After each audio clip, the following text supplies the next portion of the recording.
I'm in Atlanta. And welcome everyone to another edition of the Culture Effect Podcast. I am your host, Adrena Martin, and we have a special guest with us today, Miss Kamaya Chapman, a Florida Memorial University graduate. So we're going to get all into her HBCU experience and everything she has going on, entrepreneurship. So stay tuned, and we will be right back.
All right. That was so amazing. I'm like, look at my intro video, and shout out to the Florida Memorial University marching band. We always like to include a little clip from HBCU that we have on. So shout out to them. That came from their page, Florida Memorial. I'll tell you the exact page. That was amazing. I haven't even seen a video to introduce Florida Memorial like that. So I'm like, oh, okay. I know. I came across. I was like, yeah, this is dope. We got to put this in. It's a good clip and it's a perfect introduction for those who don't know about Florida Memorial University. So, but yeah, so let's go ahead and get into it. Let's get into it. So for those who don't know you, give us a little bit of your history and background before getting to your HBCU. So my name is Kamaya, born and raised in Atlanta, Georgia. I was born here, literally. Like how people move here, they were born in like the outskirts. I was literally born in Atlanta, Georgia. I'm 34 years old, and I would say that I am a serial entrepreneur, which means I have multiple hats, and my Instagram is Kamaya the Plug. And people always ask, like, what do you do? And I can never really be like specific, I do it all. So yeah. I'm a jack of all trades, I guess that you can say. Yeah, I love it. You wear many different hats, and we're gonna get into those different hats later on in the show. But tell us, what led you to Florida Memorial University? You want me to be transparent about it? Yeah, really be myself. Okay, guys. So I haven't always been a HBCU graduate. I actually graduated from high school in 2005 from Tri-Cities High School in East Point. And I actually went to Mississippi State University. And as small as that town is, that city, that Starkville, I kind of got kicked out of school. Oh, okay. Okay. That's what like you want me to be transparent. So I got dismissed. Let's say dismissed sounds more professional. I got dismissed from school. I actually had a baby in 2009 named Chase, and he passed away. And I was down there really just playing, like having a baby. I went down there with my high school sweetheart. And listen, I was just down there acting a fool. So I got dismissed. My GPA you want to know my GPA? It was a 0.75. Okay. That's like, at this point, you're wasting time. So my sister, I have an older sister, shouts out to Avis. She's in West Palm Beach, and she graduated from Florida Memorial University. But it's crazy how life kind of just comes back around, because when I was 3 years, I wasn't 3, I was like 5 years old. I actually she snuck me in a pajama party at Florida Memorial. And so me graduating from there was funny, but she called me and was like, listen, your mama is not letting you sit in the house. You're not about to be at home for the summer. You're not about to be a failure. You're going to go to Florida Memorial. I knew nothing about it. I knew Miami, but I knew South Beach.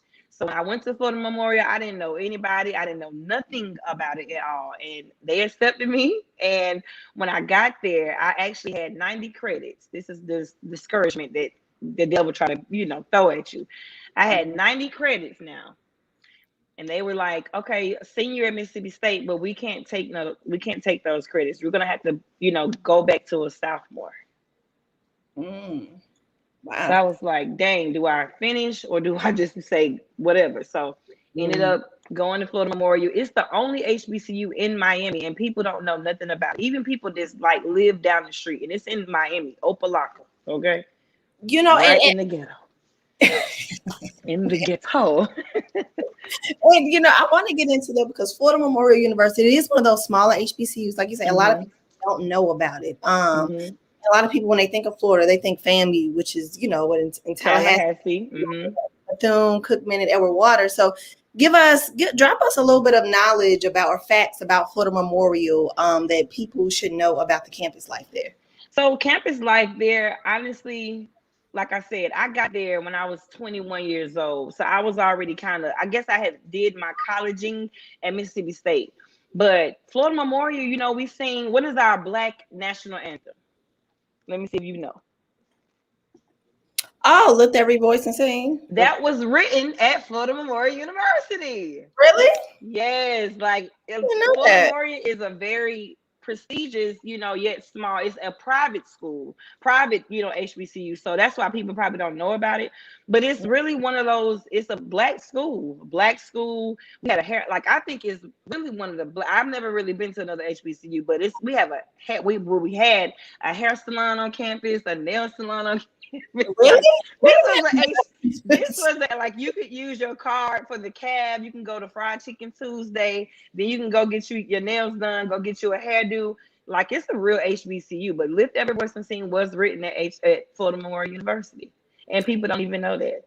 We have to drop that on a page later on. That's a little fun. Yes, girl. That's the fun fact about Florida Memorial. So we just got a football team. So that's when I was watching the video. I'm like, okay, because we just got one in 2019. So we've never had a football team before. So this homecoming will be our first football homecoming. We always celebrate basketball.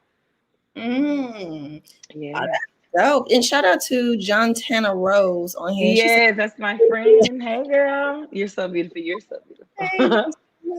But no, that's dope. So wait a minute, y'all had a hair salon and a nail salon, okay? And a barber and a barber shop. It was like all in one. I don't know if they have it. I graduated in 2012, so I don't know if they still have that, but that was definitely a part of our HBCU life. So get your hair done, get your nails done, get your hair cut, and go to the caf and you can use your financial aid card. I don't know if that's too ghetto, but that's what was going on. I'm a little jealous because we didn't have I was Tuskegee, so we didn't have all of that at Tuskegee, the hair salon and that, Listen, it definitely went down. Yeah, I was there. And you're also a member of Delta Sigma Theta Sorority Incorporated. Definitely. Let's get into the experience. And I want to ask you kind of like a twofold question. How did your experience at transferring to Florida Memorial and also being a member of your sorority, how did those really help shape your career moving into adulthood? Honestly, I was raised in Black neighborhoods my whole life. Like I said, I'm from Atlanta. I'm from the West Side. So at the end of the day, I was around Black people. It is what it is.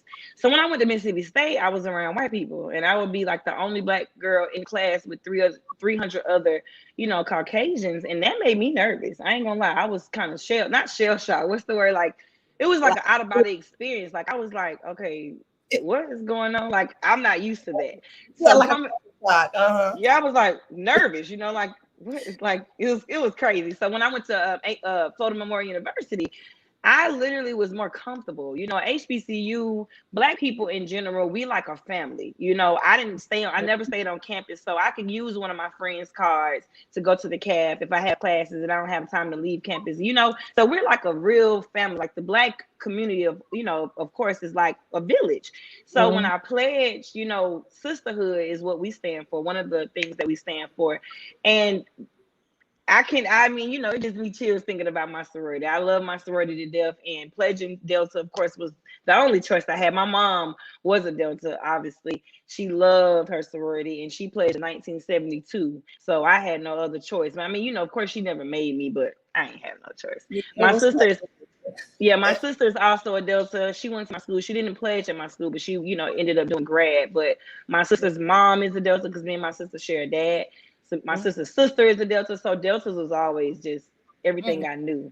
And what made me really want to become a Delta is seeing how my mom and her line sisters really weren't sisters biologically, but you could never tell them that they weren't. And the way they just came together, how they were there for each other. When my mom passed, of course, my mom did pass 2019. Just the love that was shown in the sisterhood was just like, wow, this is why I pledged. This is why I became who I am. And that's the thing too for people, because there's a lot of people who are really honestly just coming into knowing about what HBCUs are all about, especially, we have Kamala Harris as the VP. And so I think that really kind of brought a lot of people into the HBCU culture. But I still see, even on our page, like I still see comments, people are like, oh, I didn't, I've always wanted to go to HBCU, but my parents told me not to because, I wouldn't be able to do X, Y, Z, or, just a lot of people saying, I wish. It was my biggest regret. So what advice do you have for people who are, well, first, before I get into that, are you a first generation HBCU graduate? I'm not. My mom, okay, so no, I'm not. My dad went to Fort Valley State University. My uncle went to Tuskegee University. I have friends that went to TC. My cousin went to Tuskegee. My cousin went to Savannah. So no, I'm not. We have HBCUs. When I went to the white school, I was the first generation. They like, what? Why are you going there? It's like, what's she doing? Where you going? Because I actually got accepted into TSU. But like I said, my high school boyfriend was going to Mississippi State, and I'm like, you ain't going down there without me. So, right. Yeah. So HBCU is all in your blood. See, I'm a first generation HBCU student. So what advice do you have for people who are kind of on the fence about attending the HBCU, and for people who are just really, trying to decide, should I follow my mind and go to HBCU, or should I do maybe what their parents may want them to do and go to PWI because of whatever preconceived notions they have about HBCUs? I honestly would tell anybody, because this is so crazy. Someone actually just asked me about HBCU the other day, and I said, do your research.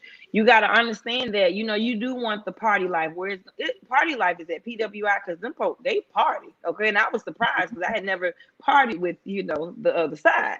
So they still party, they still do this, they still do that. But when it comes to you specifically, what's your major going to be? Some HBUs don't really have, certain majors. So you got to do your research. I mean, if you don't know about HBCU, it's just best to tap in, but definitely your research, because you got to do what's best for you. So when I first went to school, this is crazy too. People don't probably know about this. It's a fun fact about Kamaya that people don't know.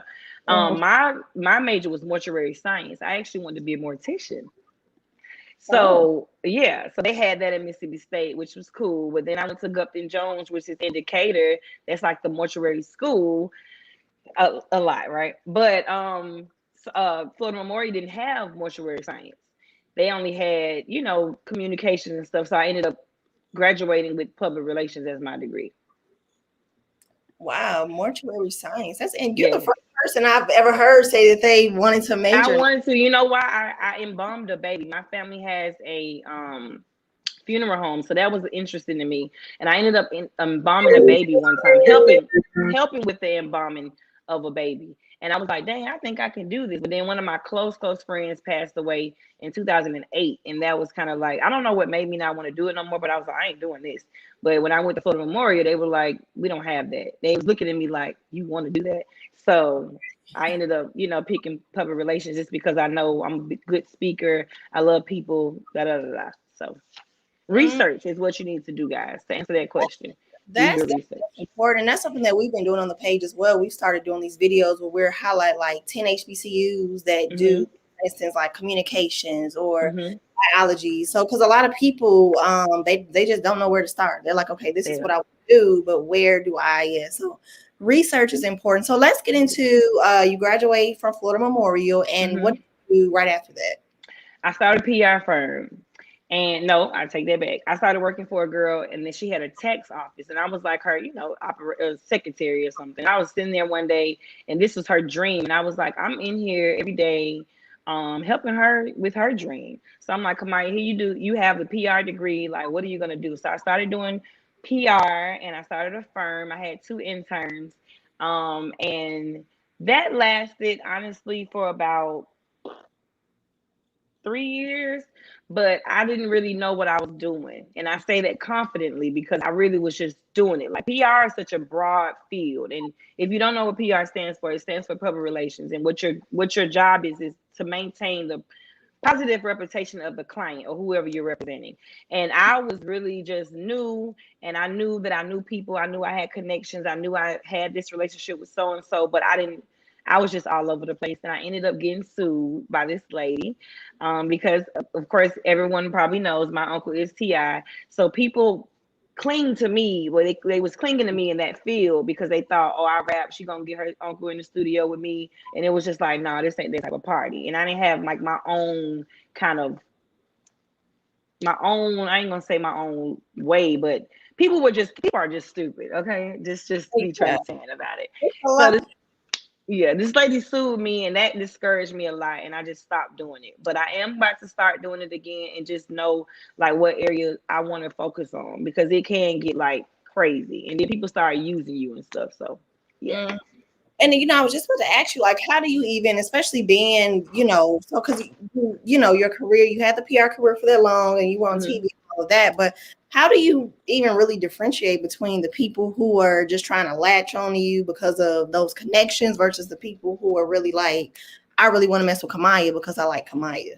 You know what? To be honest with you, I just turned 34 May 15th, and I'm just now starting to see like who really. I can't curse because I have on my letters, but I Yeah. would curse. But no, I just started to see who really genuinely messes with me or not, because people have a way of getting in good, and then they start showing their true colors. Then I actually had to let go of a 22-year friendship because, excuse me, because of that kind of situation, which was very hurtful. But to answer your question, the friends I have now, and I'm always open to new friends, new relationships, whether it's business, but the friends that I have now, I can genuinely say that they are here for me. Those of which were there for me when my mom passed. Like if you were there when my mom passed, like Johntown, if you're still watching, like those friends, I hold very close, because that was the most difficult time of my life. So that was one of those things where if you showed up and showed out then I know you ain't going nowhere, because you was there for me when I needed you like the most, for real. But it's hard sometimes, especially dating.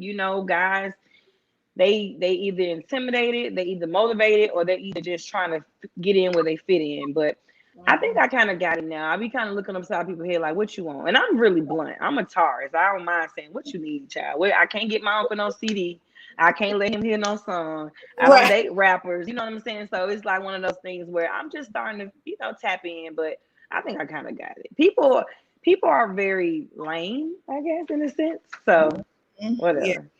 Yeah, and you said when you say you had to let go of a 22-year friendship, I felt that because it's one of those things, like I'm 32, and it's like Mm-hmm. I'm now even getting to the point of really, I've always been spiritually in tune, but when it comes to Mm-hmm. that discernment and really being able to see through people's masks and really just being able to know, like, look, this person not what they say that they're about, and it's Right. just, it's really honestly it's a And we process. know, we know it, I think, because of time, history, the past, situations. We hold on to people because of, you know, Mhm. whatever. And we they show us who they are, but we gotta, like you said, be spiritually in tune. Like I'm just tapping into really being in tune with the universe for real. You just give people time after time, and they keep showing you that they're not for you, but you make excuses for them, and they're like, no, they wouldn't do that. And I stopped doing it. I'm not giving nobody the benefit of the doubt. They did what they did because they wanted to. Straight up. Okay.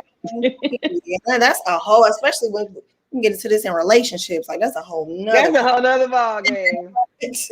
But so let's get into your businesses now. So you have your lash business. So let's get Mhm. into that. How you got into lashes? So lashes, wow. So boom, I did the PR, stopped that, and I went to work at a psychiatric treatment facility for kids. And I was a counselor there. I loved the job, loved it so much. I was doing a lot of pouring into the kids, and my kids were, I ain't gonna say crazy, they were psychiatric. challenge. Mhm. And one day I literally was like, I'm about to do something I never did. I text my best friend, and mind you, like I told you, like I'm very transparent, y'all. So I threw this lash on before I started this interview. I don't wear lashes. When we get done, I'm gonna take it off. But I was like, best friend, I think I'm gonna take a lash class. And she was like, girl, please. And I was like, I am gonna do it. So I took a lash class, and literally from there, I quit my job. I didn't have no clients. This is something I had never done before. I didn't know if it was gonna work. I was like, I'm taking the lash class, boom. And I put my 2 weeks in, and literally I have been an entrepreneur for 3 years now. Wow. Just So so it wait, was so you were working at the business, the company, you're working there mhm. with the children, and you was like, you just wanted something different.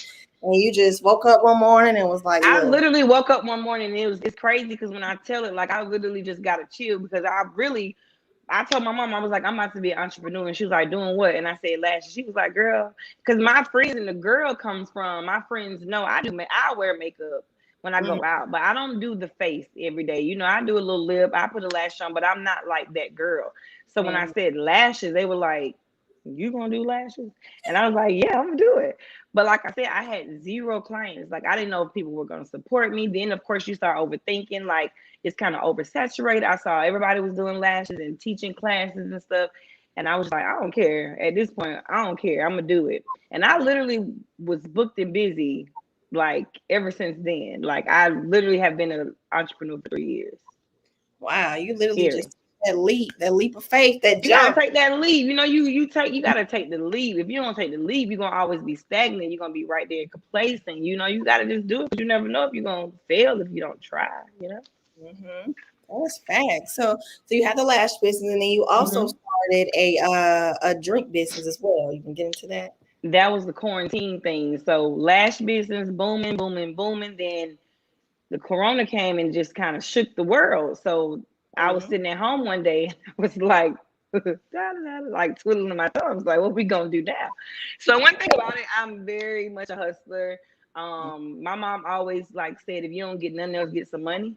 Like, and I was literally home one day. I do drink, you know, not like that, guys, but I do drink, and I was like, I'm about to sell some drinks. So I went on Amazon, my favorite place in the world, ordered up those little pouches like Capri Sun pouches, some bottles, and I just started making up stuff. I started selling drinks. So that's where Sip Slow was birthed during quarantine.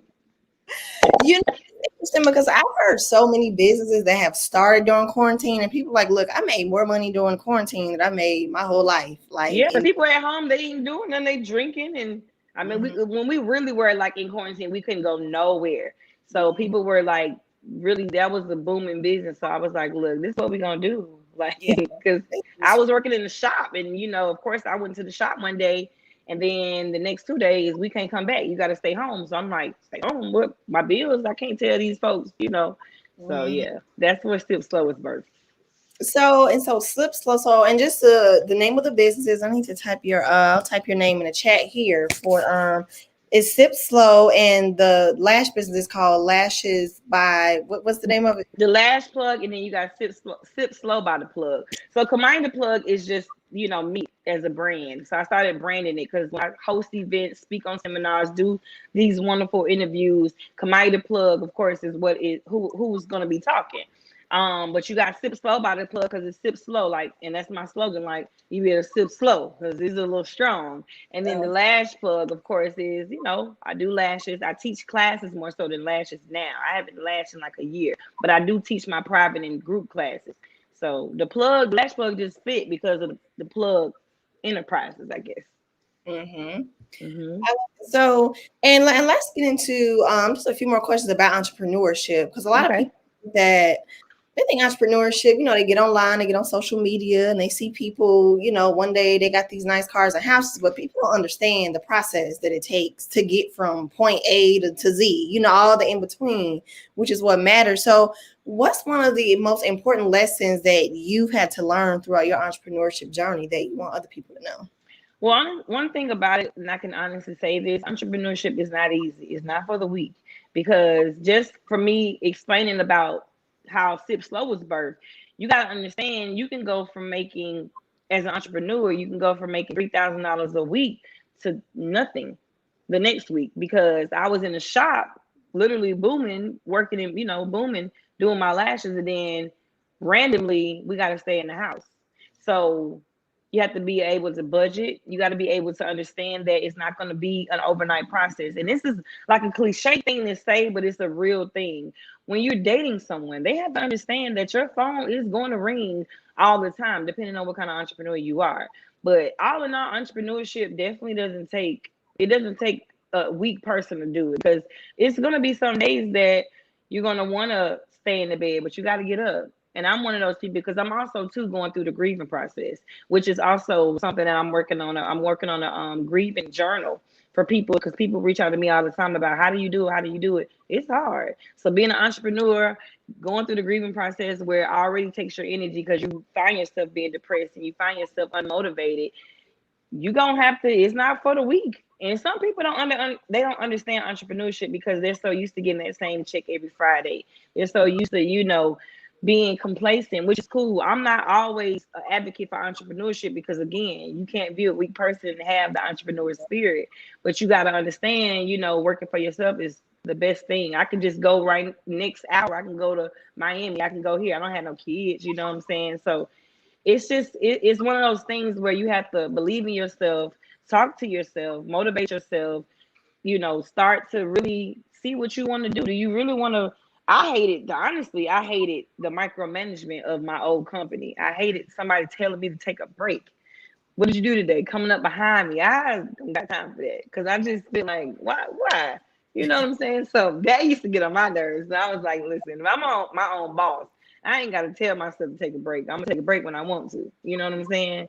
So entrepreneurship, if you're out here listening and you want to be an entrepreneur, come up with a plan, write your business plan, but really put everything in perspective. Can you afford it? Put some money to the side and really just think about really what you want to do. Like, what do you want to leave your kids? That's fair. And you brought up a good point too. Entrepreneurship is definitely not for everyone. And that's something that people need to know. Like, it's okay, because it's not easy. A lot of Yeah. people, they start stuff, like, you gotta be, that's a whole nother conversation too. But it's just so much that goes with it. So It is. I think yeah. about my uncle, Tip. You people, like you said, people see houses and cars, and people really go through a lot to get where they are. I used to sell Tip CDs out of mine. He probably don't listen to this Tip, but no, I used to sell CDs. Like, he came out with trap music, and he came out with I'm Serious while I was in high school. So this was 2005, 2003, 2005. And literally, I was selling his CDs out of my locker. My brother had a Cutlass Supreme. He had went off to college, and I had his car. And he probably don't know I was driving in my bed, Kareem. But I was selling his CDs out of the trunk of the car. Like, if you ever was to ask somebody who went to Tri City and they were there with me from high school, and they say, "Well, what you remember Kamaya from?" Selling her uncle CDs, like, literally. So I've seen Tip sell his CDs on the corner. I've seen him get turned down by people that, how people be selling. I got a CD for $3. I've seen people tell him, "Nah, we good. We don't want to hear that." And I know they probably like, "Dang, that's who that was." But you got to start somewhere. Don't listen to your friends that try to talk you out of being an entrepreneur. Okay, because they be scared to do things because of the complacentness. I mean, not complacentness, but because of the oversaturatedness of the market. People just be scared. But if you know in your heart that you can do it, I say do it. For That's real. matters. What you think, whatever you believe, that's what's right. Manifestation, okay? Mm-hmm. So as we get ready to wrap this up, what are some upcoming projects you're working on that you want people to know about?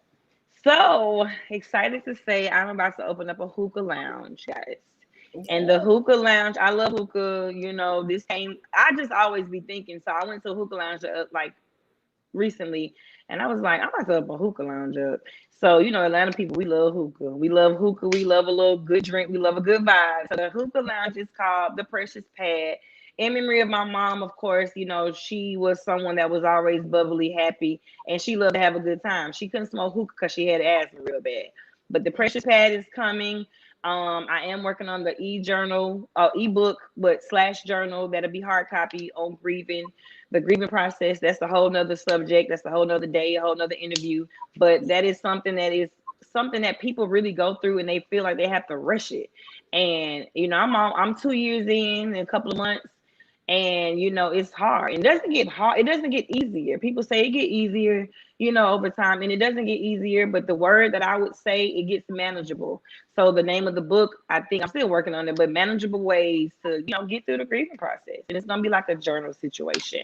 What else? I do my lash classes. I'm gonna start doing them every month because of quarantine. I haven't been doing it, but I haven't even had a group class since 2019. So I'm gonna do a big one in July. I'll drop the date soon, and I'm just what else? I want to get back into lashing. I haven't lashed in a long time, but I want to find somewhere to do them. But other than that, I'll be working on a lot of stuff. You busy, girl. You got going on. I be trying to stay busy because, like I said, last year was 2019 was a horrible year, of course. Mhm. But 2020, I think, because we had to quarantine, and my niece lives with me, but a single girl living by her, you know what I'm saying? It's just kind of like I had to really just sink in like the whole grieving process, and it was just horrible. So I'm trying to get back in the swing of things because you lose hope when you lose someone so close, but bring back in the swing of things. So I'm excited because it's been a journey for sure. Yes. Well, look, I'm proud of your process, not even where you are now and everything that you've done. Because like it's not, and for everyone that's out here listening and that will see this, definitely if you're going through a grieving process and need someone, definitely tap in with Kamaya. We have her Instagram, everything is plugged here. Kamaya the plug, everything about her is there. And before we go, what are some final words you want to leave with the audience, and especially for our incoming HBCU students? But just Income in HBCU. Let me tell you something. Go to class, okay? Your mama is not gonna be there to tell you to go to class. Go to your little parties, but go to class because at the end of the day, you are there for school.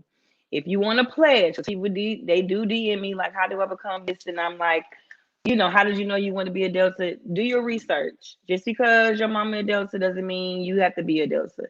Just because your mama AK, do your research on what fits you. When it comes to picking your major, make sure you pick it on what you want to do, what you want to do in your life. If you want to be in the field, working in your field when you graduate. Entrepreneurs, do it. Just do it. Don't think it's a little gnat, y'all. You see something fly by, but just do it. Don't think about it. Don't think about the people that's already doing what you're doing because nobody's doing it like you. And final words, if you're going through the grieving process, please go see a therapist. Therapy is not going to make you crazy.